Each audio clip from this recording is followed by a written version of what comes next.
الكرام وأعوذ بالله من الشيطان الرجيم بسم الله الرحمن الرحيم الحمد لله رب العالمين الرحمن الرحيم مالك يوم الدين إياك نعبد وإياك نستعين اهدنا الصراط المستقيم صراط الذين أنعمت عليهم غير المغضوب عليهم ولا الضالين.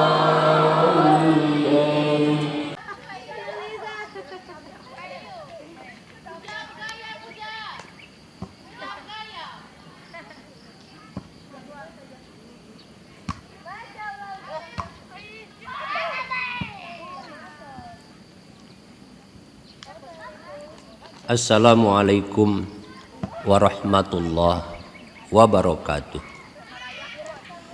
Alhamdulillah. Allahumma salli ala nabiyil hashimi Muhammadin wa ala alihi wa sallim taslima. Kawan-kawan yang saya hormati, selamat datang pada perbincangan jejak langkah dan juga sekaligus selamat datang di Pondok Pesantren Darussalam Cambai Prabu Mulih. Di pesantren ini saya mendapatkan pelajaran.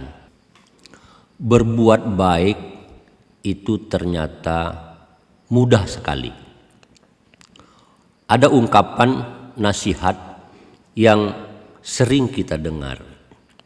Antara lain, jika kita menemukan kerikil atau duri atau pecahan kaca di tengah jalan, maka kita dianjurkan untuk membuangnya, menyingkirkannya dari tengah jalan itu.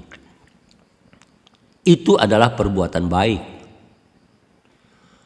Contoh lain adalah apabila kita bertemu dengan seseorang, kita datang ke suatu tempat, maka kita sebaiknya untuk menghadapi mereka itu, menyapa mereka itu dengan tersenyum.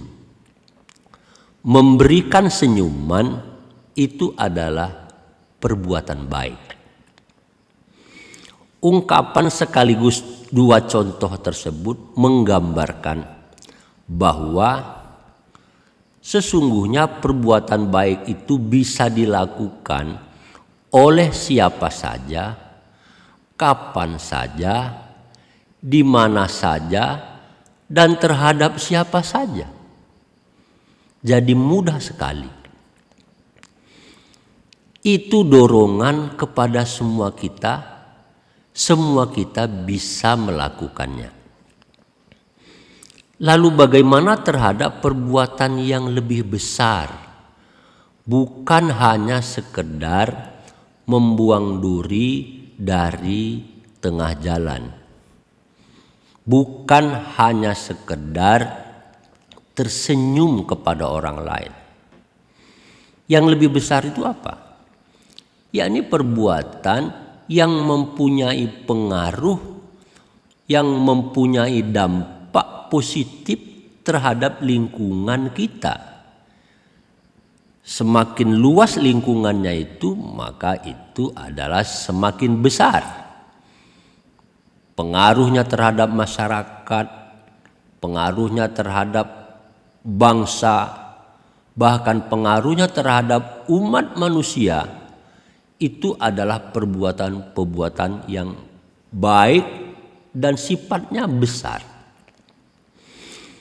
Barangkali umumnya kita beranggapan bahwa untuk melakukan perbuatan baik dengan skala besar itu tidak mudah, sulit, membutuhkan tenaga yang juga besar, barangkali modal yang juga besar, dan membutuhkan waktu yang lama. Oleh karena itu maka umumnya kita tidak berpikiran untuk melakukan tindakan-tindakan yang baik dengan skala yang besar.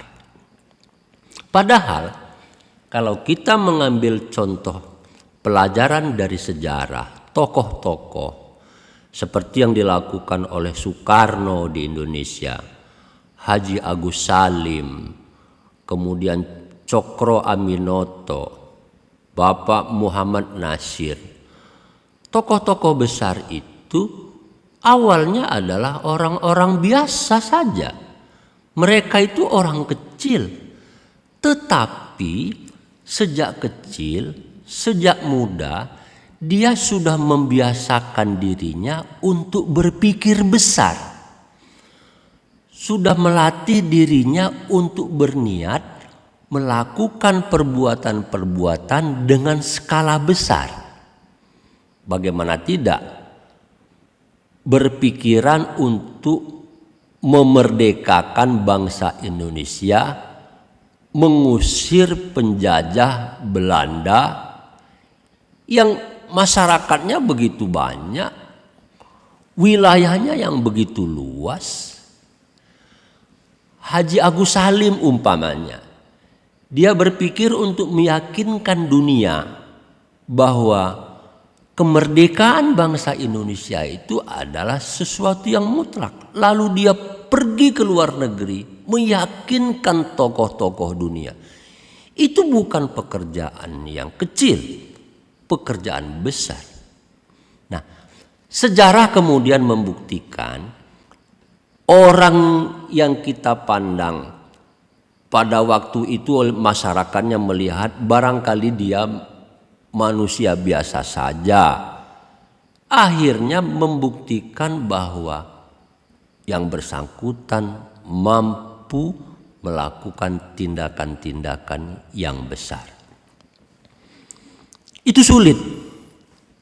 Tapi sesungguhnya kalau kita amati, kita cermati, banyak terjadi di lingkungan kita.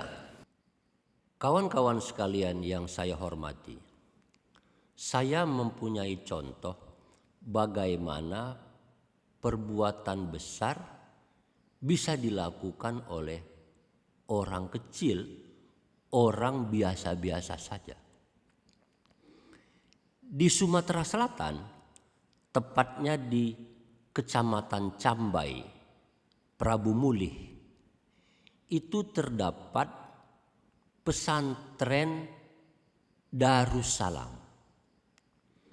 Pesantren Darussalam ini untuk ukuran wilayah setempat terhitung sebagai pesantren besar. Dia dibangun di atas lahan sekitar 8 hektar.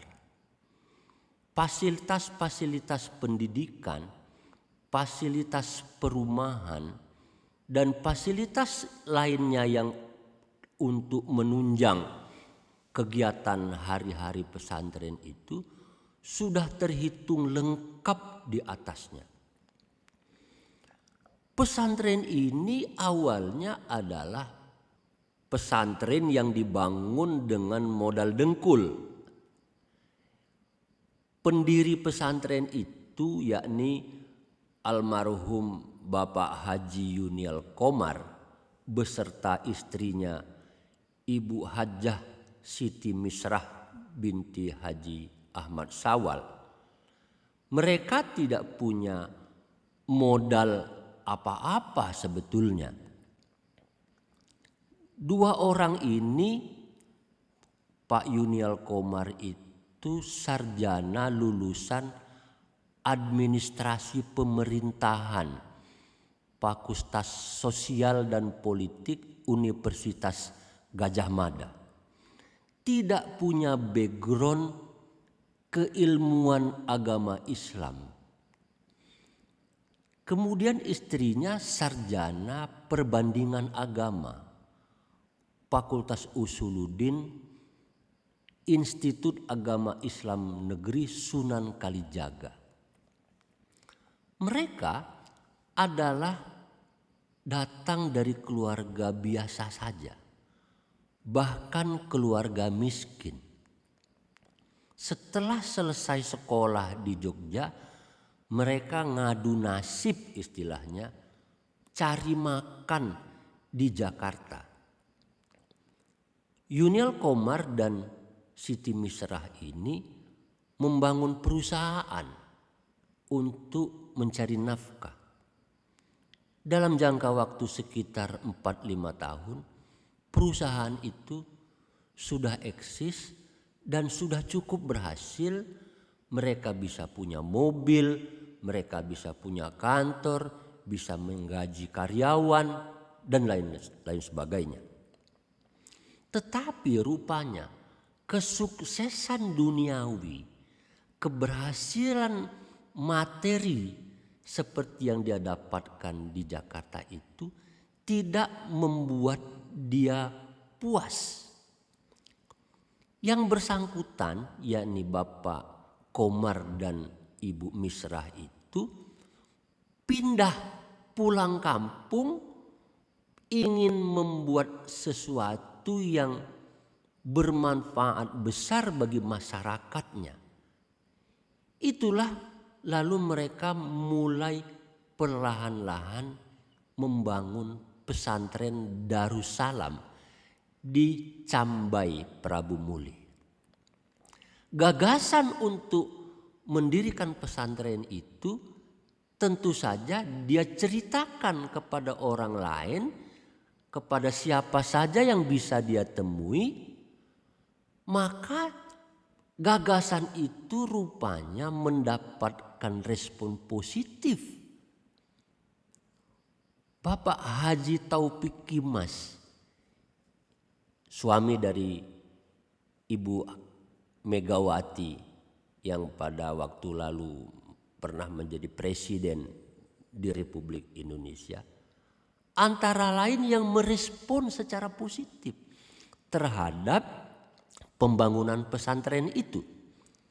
Sebagaimana diketahui, Pak Taufik Kimas itu adalah orang dari Sumatera Selatan, istilah populernya itu Wong Kito. Nah, Pak Taufik ini memberikan dukungan dalam bentuk uang yang tidak begitu besar, tetapi cukup bagi Pak Komar dan istrinya membeli lahan. Ada lahan yang tidak produktif, tidak dipakai oleh orang setempat, seluas sekitar 5.000 meter atau setengah hektar. Tentu saja harga tanah di sana itu masih sangat murah, tidak seperti harga tanah di Jakarta atau di tempat lain kota besar di Indonesia. Di atas lahan sekitar 5.000 meter itulah Pak Komar itu mulai membangun pesantren. Seperti pembangunan di mana-mana, dimulai dari yang sangat sederhana, sekedar membangun rumah kecil, membangun kelas kecil, membangun pondokan untuk guru dan seterusnya. Dengan modal seadanya, dengan istilahnya kalau sekarang kita sebut sebagai modal dengkul, atau kalau orang Palembang menyebutnya itu dengan modal hawa, udara, cuman bisa ngomong. Dari sana dia lalu bisa membangun pesantren. Saat ini pesantren itu sudah begitu besar untuk ukuran wilayah setempat. Di dalamnya atau di atas lahan 8 hektar itu tersedia masjid yang cukup megah, cukup besar untuk sebuah pesantren. Juga ada masjid atau musola khusus untuk santri putri. Tanda sebuah pesantren itu setidaknya ada 2. Bangunan masjid dan rumah kiainya atau rumah pimpinan pondok pesantren itu. Masjidnya seperti biasa masjid pada umumnya. Tetapi rumah kiainya, pesantren ini kan tidak ada kiai, tidak mempunyai kiai. Kenapa? Karena pendirinya bukan kiai, bukan anak kiai, tidak pernah mondok di pesantren, tidak punya ilmu agama. Mereka membangun pesantren hanya dengan niat, dengan modal niat yang kuat. Seperti saat membangun, maka ketika menjalankannya, pesantren Darussalam ini dibantu oleh almarhum Kiai Mahrus dari pesantren Darun Najah. Pesantren Darun Najah lah yang membimbing perjalanan pesantren Darussalam di kota Prabu Mulih itu untuk berdiri sebagaimana pesantren pada umumnya. Pesantren selain kita kenal sebagai tempat pembinaan kehidupan keagamaan, tetapi dia juga adalah lembaga pendidikan. Saat ini lembaga pendidikan yang ada di pondok pesantren Darussalam itu sudah cukup lengkap, atau bahkan kita hitung sebagai lengkap, yakni sekolah tingkat dasarnya SD atau disebut ibtidaiyah, sekolah tingkat menengahnya yakni sanawiyah, tingkat SMP-nya, dan tentu juga ada sudah tingkat atasnya, level SMA atau disebut dengan aliyah. Fasilitas asrama juga sudah tersedia cukup baik. Anak-anak santri diberi sarapan pagi, dikasih makan siang, dikasih makan malam, fasilitas istirahatnya sudah cukup. Dalam artian wajar untuk lokasi setempat. Fasilitas yang lain, fasilitas perkantoran, fasilitas perumahan guru atau disebut juga sebagai ustadz, kemudian ruang fasilitas untuk bermain bagi anak-anak. Di atas lahan 8 hektar itu sebagai sebuah bangunan pondok pesantren, pada saat ini Darussalam itu benar-benar sudah menjadi sebuah pesantren yang besar. Beruntunglah masyarakat Prabu Mulih dan sekitarnya atau masyarakat Sumatera Selatan pada umumnya atas niat baik, atas perbuatan baik yang dilakukan oleh Bapak Haji Yunial Komar dan Ibu Hajah Siti Misrah itu pada saat ini sudah tersedia fasilitas pendidikan agama yang mumpuni, yang memadai.